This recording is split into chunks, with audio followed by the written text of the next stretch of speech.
Good morning students. संस्कार Bharti PG college की online classes में आपका स्वागत है। आज हम BA part first public administration के पेपर फर्स्ट, उसका नाम है लोक प्रशासन के तत्व में, टॉपिक लोक प्रशासन और अन्य सामाजिक विज्ञान पढ़ेंगे। कहने का अर्थ है लोक प्रशासन का जो अन्य सामाजिक विज्ञान है, सोशल साइंसेस के जो सब्जेक्ट है उनसे क्या संबंध है। इंग्लिश में बोलते हैं इसे public administration and other social science. Social science जैसे कि हमारा जो लोक प्रशासन विषय है वो सामाजिक विज्ञान में आता है। इसी प्रकार से जो अन्य विषय हैं जैसे कि राजनीति विज्ञान, अर्थशास्त्र, मनोविज्ञान, कानून, ये सब सामाजिक विज्ञान में आते हैं।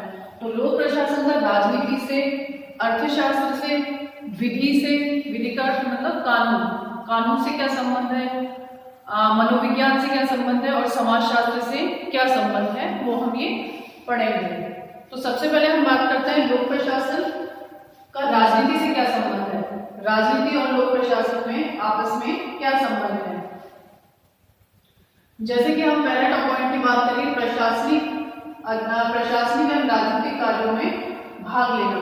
कहने का अर्थ है कि राजनीति से संबंधित जो भी राजनीतिज्ञ होते हैं, नेता लोग होते हैं, और लोक प्रशासन में जो प्रशासक होते हैं वो दोनों मिलकर के प्रशासनिक क्रियाओं में और राजनीतिक क्रियाओं दोनों में भाग लेते हैं। जिस प्रकार से हम ये देखते हैं कि राजनीति में राजनीतिज्ञ जो होते हैं उनका प्रमुख कार्य होता है योजनाओं का निर्माण करना या नीतियों का निर्माण करना, लेकिन उन नीतियों को क्रियान्वित करने का कार्य किसका होता है, प्रशासक का। अतः कहने का अर्थ है कि राजनीतिज्ञ जो है वो प्रशासक के सहयोग के बिना नीतियों को क्रियान्वित नहीं कर सकते हैं। तो नीतियों को क्रियान्वित करने का कार्य प्रशासकों का होता है। साथ ही साथ योजनाओं और नीतियों को आगे बढ़ाने का कार्य भी राजनीतिज्ञ और प्रशासक दोनों को साथ में लेकर के चलना होता है। तो कहने का अर्थ है हम राजनीति और लोक प्रशासन को अलग अलग नहीं कर सकते हैं, दोनों एक दूसरे से अंतर संबंधित होते हैं। राजनीति और प्रशासन में भेद के सिद्धांत को स्वीकार नहीं किया जा सकता है, जिसके कई कारण हैं। पहला जो कारण है वो प्रशासन का नीति निर्धारण में सक्रिय हाथ। जैसा कि मैंने आपको अभी बताया है कि प्रशासन की जो राजनीतिज्ञ होते हैं उनका प्रमुख कार्य होता है नीति का निर्माण करना, लेकिन उन नीतियों को क्रियान्वित करने का कार्य किसका होता है, प्रशासकों का।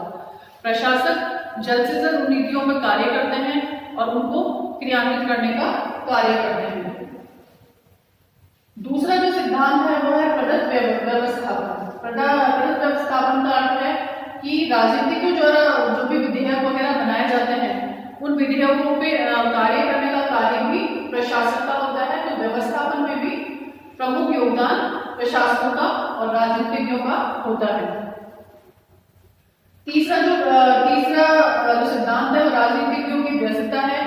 जैसा कि हम जानते हैं कि राजनीति से संबंधित जो भी नेता या राजनीतिज्ञ होते हैं वो जब चुनाव में खड़े होते हैं तो उनका ज्यादातर समय चुनाव प्रक्रियाओं में चला जाता है। चुनाव जीतने के बाद उनको काफी सारे सम्मेलन करने होते हैं, वो अपनी राजनीतिक गतिविधियों में लीन होते हैं, वहां व्यस्त होते हैं। तो वो अपने जो नीतियों निर्धारण के कार्य हैं उनमें इतना समय नहीं दे पाते हैं। तो उनके इन कार्यों को क्रियान्वित करने का कार्य जो है प्रशासकों का होता है। अर्थात राजनीतिज्ञों की व्यवस्था के बावजूद भी नीतियों के क्रियान्विता में प्रशासक जो है वो अपना योगदान देते हैं। चौथा है स्थानीय प्रशासन में राजनीति तथा प्रशासन का घनिष्ठ मेल। कहने का अर्थ है स्थानीय प्रशासन में आप ग्राम पंचायत की बात कर लें, नगर पंचायत की, नगर पालिका की बात कर लें। जैसे पंचायत में यदि सरपंच होता है, सरपंच निर्वाचित होता है तो एक राजनीतिज्ञ के रूप में भी कार्य करता है और प्रशासक के रूप में भी कार्य करता है। कहने का अर्थ है कि जो सरपंच है वो राजनीतिज्ञ और प्रशासक दोनों के रूप में कार्य करता है। तो ये टॉपिक है राजनीति और प्रशासन में संबंध को बताते हैं। अब हम बात करते हैं लोक प्रशासन तथा विधि की। लोक विधि का अर्थ होता है कानून।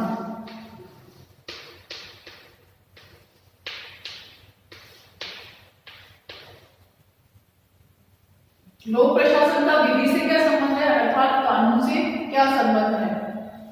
जैसा कि हम जानते हैं कि प्रशासन में जो भी कार्य होता है वो कई नियमों और सिद्धांतों के अनुरूप होता है, अर्थात प्रशासकों द्वारा कोई भी कार्य जो होगा वो कानून के बाहर रहकर नहीं होगा। प्रशासन जो भी कार्य करता है वो कानून के अंदर रहकर ही करेगा। तो लोक प्रशासन और विधि में क्या संबंध है, इसके कुछ मत दिए गए हैं। पहला है, लोक प्रशासन कानून के अंतर्गत ही कार्य करता है। कहने का अर्थ है कि प्रशासन किसी भी संगठन, किसी भी सरकारी संगठन की यदि बात करें तो वहां पे जो प्रशासक कार्य करेगा वो कानून के अंतर्गत ही कार्य करता है, अर्थात कोई भी कार्य है वो कानून के बाहर रहकर नहीं किया जा सकता है। सभी नियम कानून के अंतर्गत ही प्रशासक अपना कार्य करता है। दूसरा है, लोक प्रशासन कानून को क्रियान्वित करता है।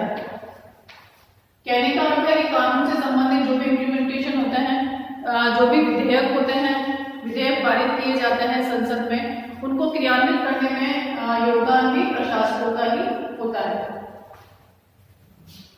तीसरा है, लोक प्रशासन का कानून निर्माण में हाथ। संसद में जो कानून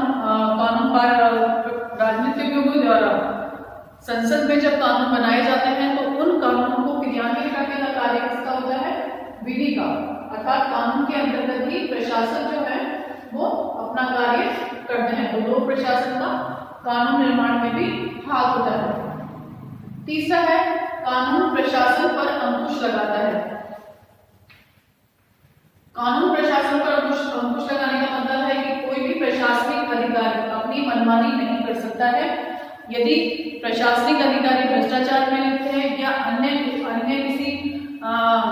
अन्य किसी भ्रष्टाचार से संबंधित क्रियाओं में लीन है तो कानून उस पर कार्यवाही कर सकता है, अर्थात कानून जो है वो प्रशासकों पर एक तरह का अंकुश लगाता है। पांचवा है, कानून प्रशासन की मर्यादा निर्धारित करता है।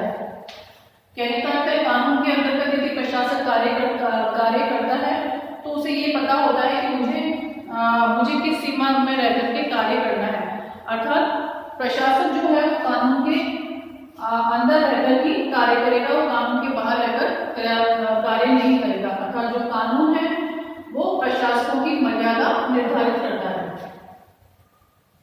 तो लोक प्रशासन और विधि के जो पॉइंट्स हैं वो, लोक प्रशासन कानून के अंतर्गत ही कार्य करता है, लोक प्रशासन कानून को क्रियान्वित करता है, लोक प्रशासन का कानून निर्माण में हाथ, चौथा है कानून प्रशासन पर अंकुश लगाता है, पांचवा है कानून प्रशासन की मर्यादा निर्धारित करता है।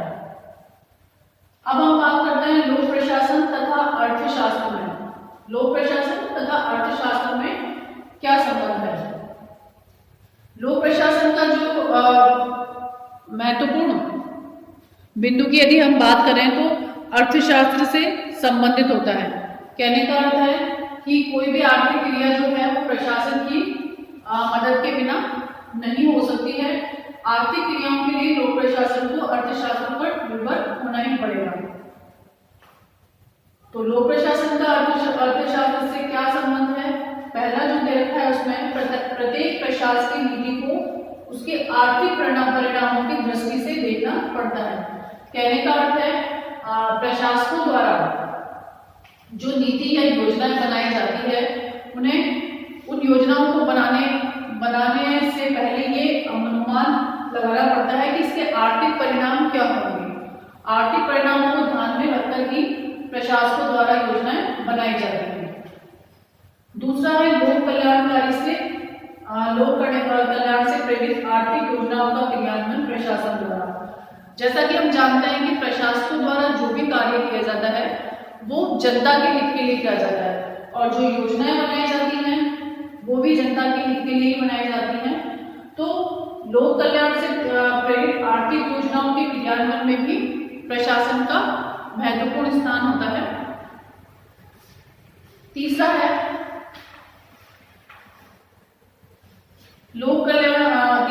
परस्पर विरोधी आर्थिक हितों के मध्य प्रशासन द्वारा संतुलन स्थापित करना। कहने का अर्थ है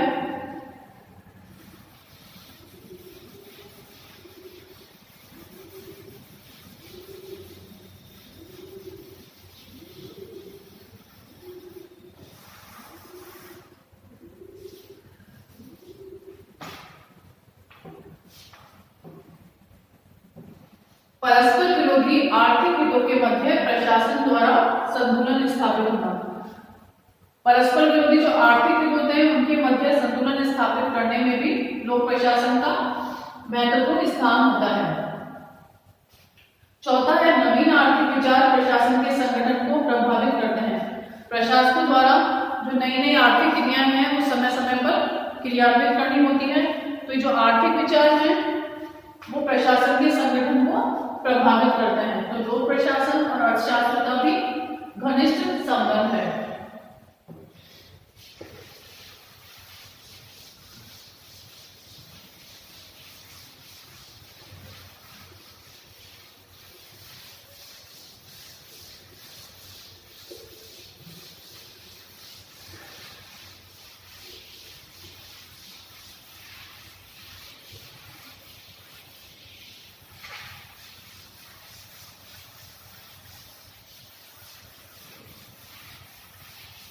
अब हम बात करते हैं लोक प्रशासन तथा मनोविज्ञान।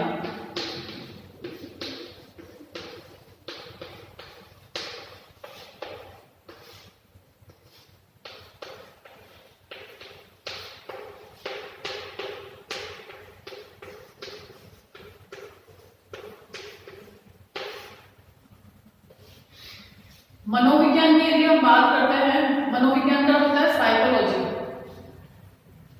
साइकोलॉजी या मनोविज्ञान में जो मानवीय क्रियाएं हैं या मानवीय विचार हैं उनका अध्ययन किया जाता है। अर्थात लोक प्रशासन और मनोविज्ञान भी आपस में अंतर संबंधित होते हैं। जैसे कि लोक प्रशासन में जो प्रशासक हैं वो यदि कार्य कर रहे हैं तो उनकी मानवीय क्रियाओं का या उनकी मानवीय संवेदनाओं का अध्ययन जो है वो मनोविज्ञान द्वारा किया जा सकता है। अर्थात जो प्रशासकों को है मानसिक स्तर पर इतना मजबूत बना दिया जाता है कि वो आने वाली जो भी समस्याएं हैं उनका सामना कर सके। तो लोक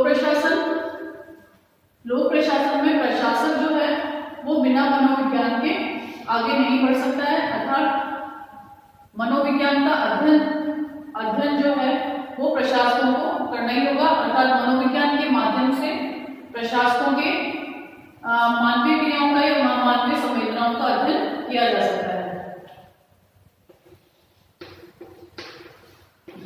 अब हम बात करते हैं लोक प्रशासन का समाजशास्त्र से क्या संबंध है, अर्थात सोशियोलॉजी से क्या संबंध है।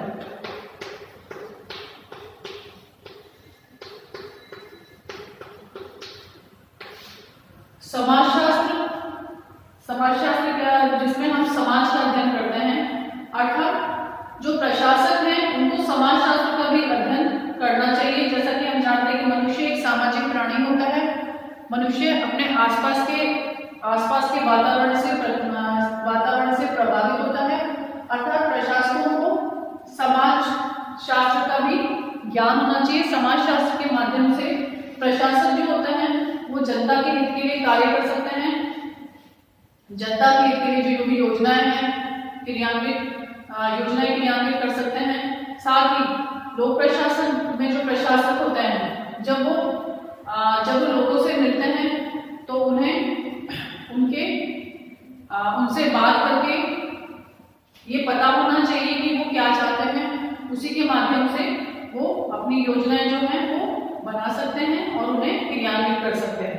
अर्थात समाजशास्त्र तथा लोक प्रशासन में भी घनिष्ठ संबंध है। तो प्रशासकों को समाजशास्त्र का भी ज्ञान होना चाहिए।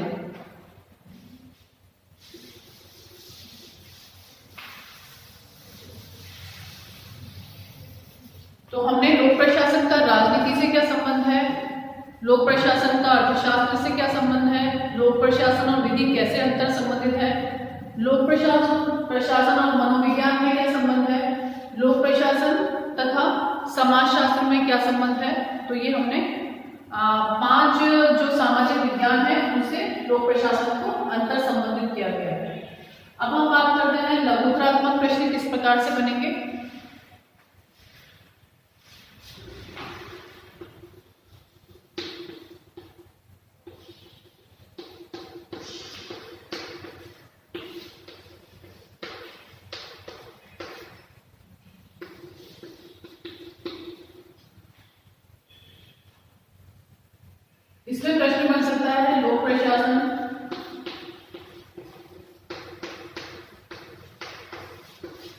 एवं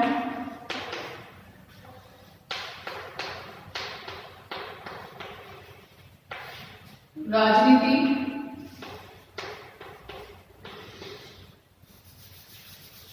लोक प्रशासन एवं राजनीति विज्ञान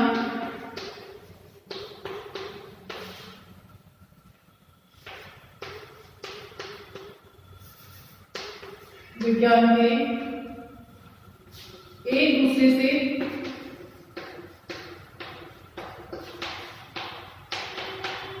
अंतर संबंधित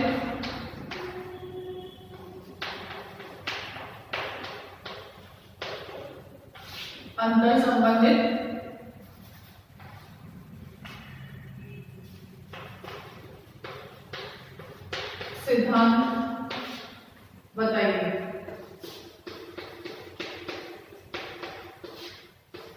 लोक प्रशासन एवं राजनीति विज्ञान के एक दूसरे से अंतर संबंधित सिद्धांत बताइए, अर्थात जिसमें आपको लगता है कि लोक प्रशासन राजनीति से किस प्रकार संबंधित है वो आपको इसमें पॉइंट लिखने हैं।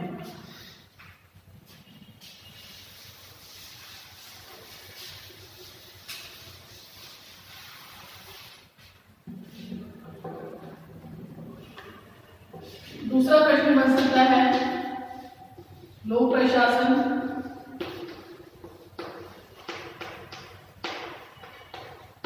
एवं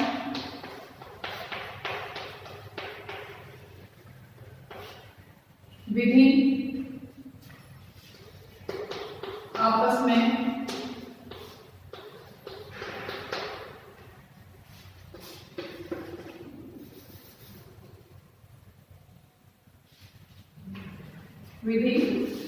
लोक प्रशासन एवं विधि एक दूसरे से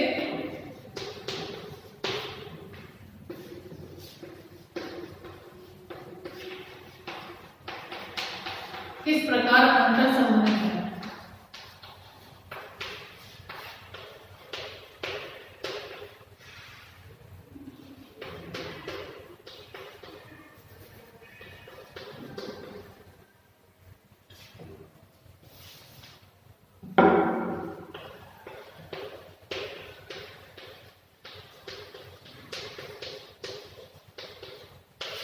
अंतर संबंधित है।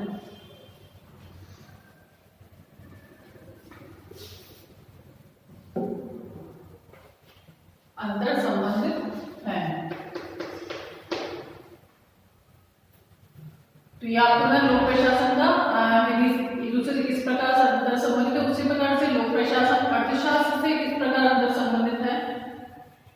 तो इस प्रकार से आपका ये प्रश्न बन सकता है लोक प्रशासन का समाजशास्त्र से क्या संबंध है, लोक प्रशासन और मनोविज्ञान दोनों एक दूसरे से किस प्रकार अंतर संबंधित है। तो किसी भी एक सामाजिक विज्ञान विषय को आपको लोक प्रशासन से समझाना है। अब हम बात करते हैं निबंधात्मक प्रश्न की।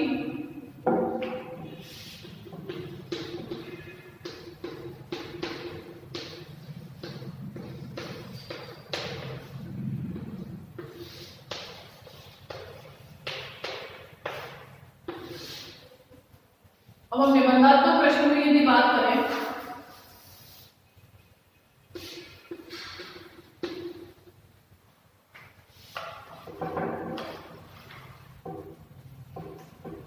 लोक प्रशासन का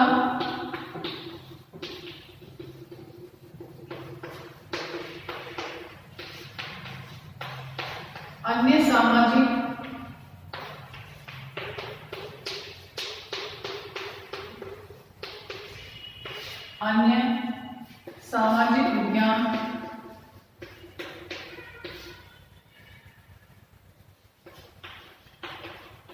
विज्ञानों से संबंध का सह विस्तार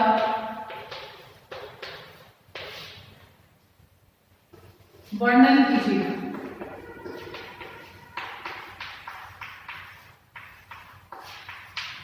लोक प्रशासन का अन्य सामाजिक विज्ञानों से संबंध का सह विस्तार वर्णन कीजिए। अब अन्य सामाजिक विज्ञान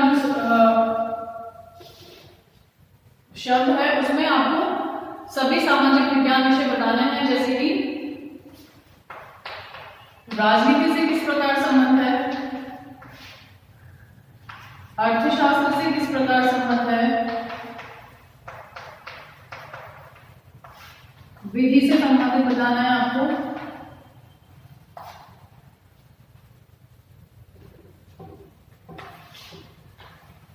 मनोविज्ञान और फिर समाजशास्त्र।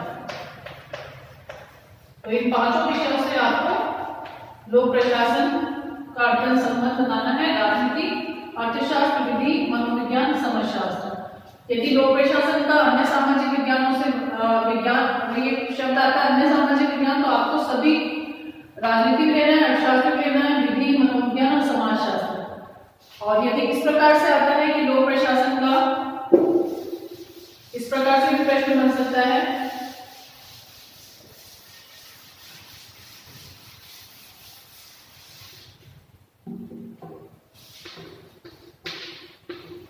लोक प्रशासन का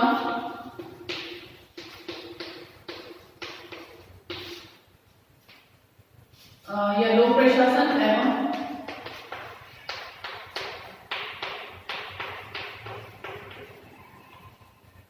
एवं राजनीति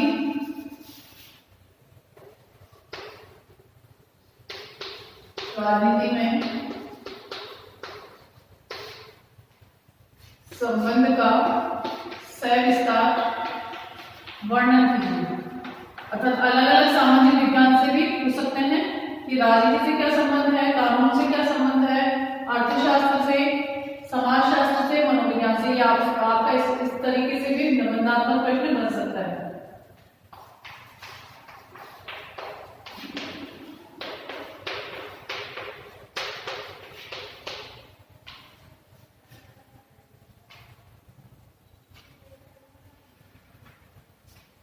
तो इस प्रकार से आपके लघुत्रात्मक प्रश्न बन सकते हैं और निबंधात्मक प्रश्न बन सकते हैं। अब आपको एक्सप्लेन जब करना है क्वेश्चन को, निबंधात्मक प्रश्न को, तो वही सबसे पहले भूमिका आएगी। भूमिका या प्रस्तावना में आपको लोक प्रशासन और सामाजिक विज्ञान का इंट्रोडक्शन देना है 8 लाइन में। फिर आपको लोक प्रशासन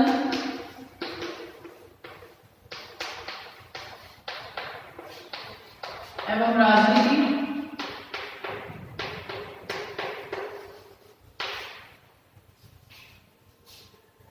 लोक प्रशासन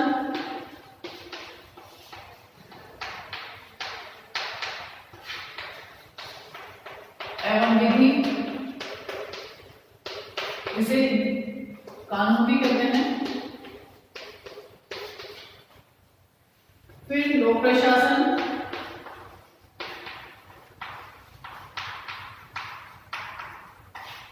एवं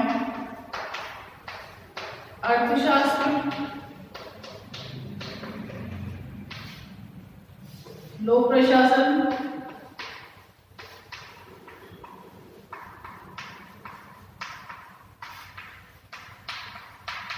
एवं समाजशास्त्र,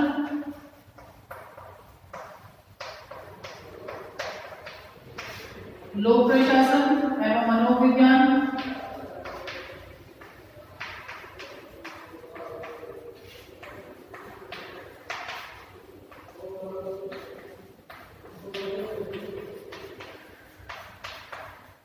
और सबसे लास्ट में आपको देना है निष्कर्ष। इसमें आपको सभी जो भी सामाजिक विज्ञान है, राजनीति, विधि, अर्थशास्त्र, समाजशास्त्र, इनसे अंतर संबंधित होकर के निष्कर्ष क्या निकलता है वो आपको निष्कर्ष में बताना है। तो इस प्रकार से आप अपने प्रश्न को स्पष्ट कर सकते हैं। अगर अन्य सामाजिक विज्ञान आएगा तो आपको राजनीति, ये पांचों टॉपिक से बताना है। राजनीति, विधि, अर्थशास्त्र, समाजशास्त्र, मनोविज्ञान, इन पांचों विषय से आपको लोक प्रशासन को समझाना है।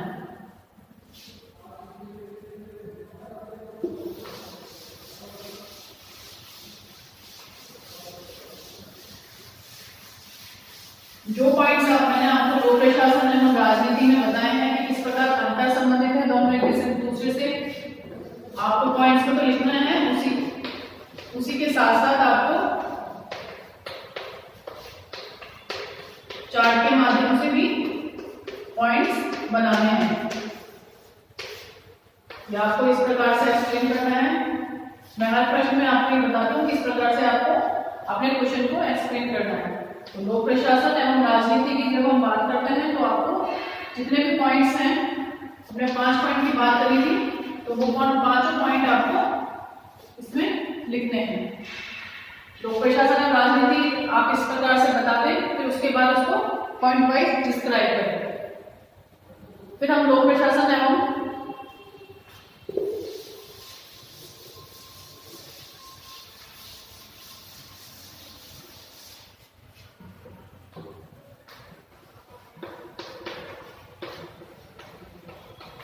लोक प्रशासन एवं विधि आपको बतानी है। उसमें भी जो पॉइंट्स हैं, जो हमने 3-4 पॉइंट्स पढ़े हैं, उसको आप और डायग्राम के माध्यम से बता सकते हैं। और यदि आपके 4 पॉइंट हैं तो आप इस प्रकार से 4 बना दें और इसमें आप अपने टॉपिक लिख दें जो भी है। लोक प्रशासन का विधि से क्या है, लोक प्रशासन कानून की सीमा में रहकर ही कार्य करता है। तो इस प्रकार से जो पॉइंट है वो आप इसमें बता दें या उसमें लिख दें आप अपने पॉइंट्स। तो इस प्रकार से आप ये बता सकते हैं।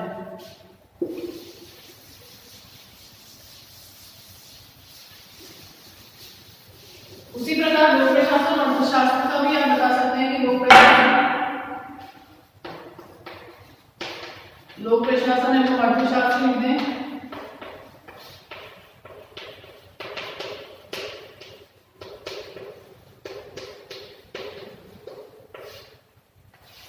या आपने इस प्रकार से बता दिया। अब आप इसको एरो के माध्यम से भी बता सकते हैं। आपने एरो लगा दिए हैं यहाँ पे।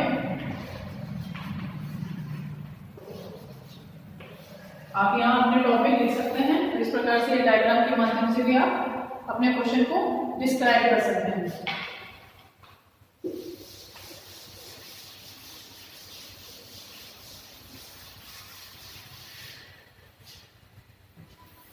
तो ये हमारा टॉपिक लोक प्रशासन और अन्य सामाजिक विज्ञान यही खत्म होता है। नेक्स्ट टॉपिक हम नेक्स्ट क्लास में पढ़ेंगे। धन्यवाद।